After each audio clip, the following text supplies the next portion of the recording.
একাদশী। পঞ্চ পাণ্ডবের মধ্যে একজন ছিল, তার নাম ভীম। ওর ভেতরে বৃক নামক একটা অগ্নি ছিল, ক্ষুধা সহ্য করতে পারত না, একবারে না। তো ভগবান যুধিষ্ঠির ভগবানকে প্রশ্ন করলো, তুমি কি জিজ্ঞেস করছো? বলছে জ্যৈষ্ঠ মাসে যে একাদশীটা রয়েছে, এই একাদশীটা কি একাদশী? বলে পাণ্ডবা নির্জল একাদশী। ভীমের ভেতরে প্রচন্ড খিদে ছিল, সে একাদশী পালন করতে পারতো না।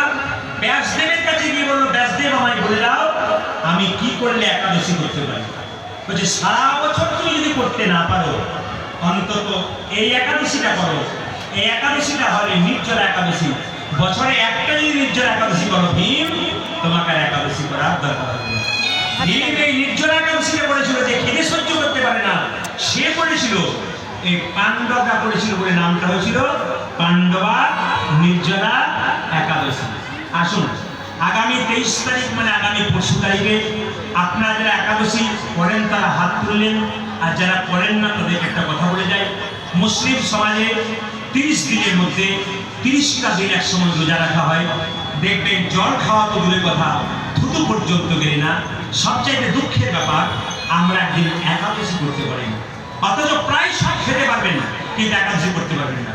আমি দেখে নিয়েছি, আমার এলাকায় একটা স্কুল আছে, ওখানে 17 জন মাস্টারমশাই আছে, তার মধ্যে 6 জন মুসলিম শিক্ষক।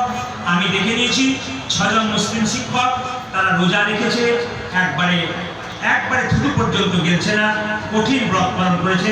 একজন শিক্ষককে জিজ্ঞেস করলাম, ওরা তো 6 জন মিলে ওই রোজা রেখেছে, আপনি একাদশী করেন? ও সব মা কাকিমারা করে, এগুলো সব এখন করে না। ধর্মটা কে রক্ষা করবে? একজন মুসলিম শিক্ষক উনিও শিক্ষিত, একজন হিন্দু শিক্ষক উনিও শিক্ষিত।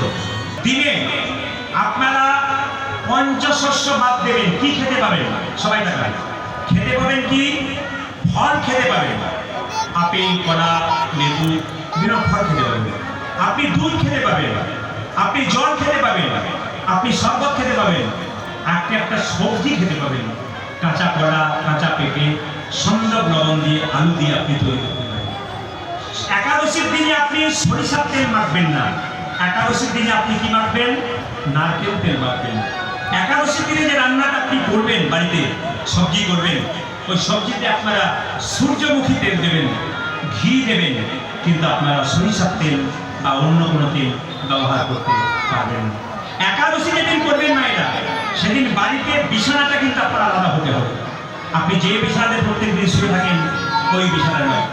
একাদশীর দিনে শুধু উপবাস নয়, আপনাকে প্রতিজ্ঞা করতে হবে যে একাদশীর দিনে উপবাস নয়, আমাকে প্রতিজ্ঞা করতে হবে একাদশীর দিনে আমি প্রতিজ্ঞা করব খারাপ কিছু দেখব না, খারাপ কিছু ভাববো না, খারাপ কিছু শুনবো না, আমার জীবনটাকে আমি সুন্দর করতে চাই।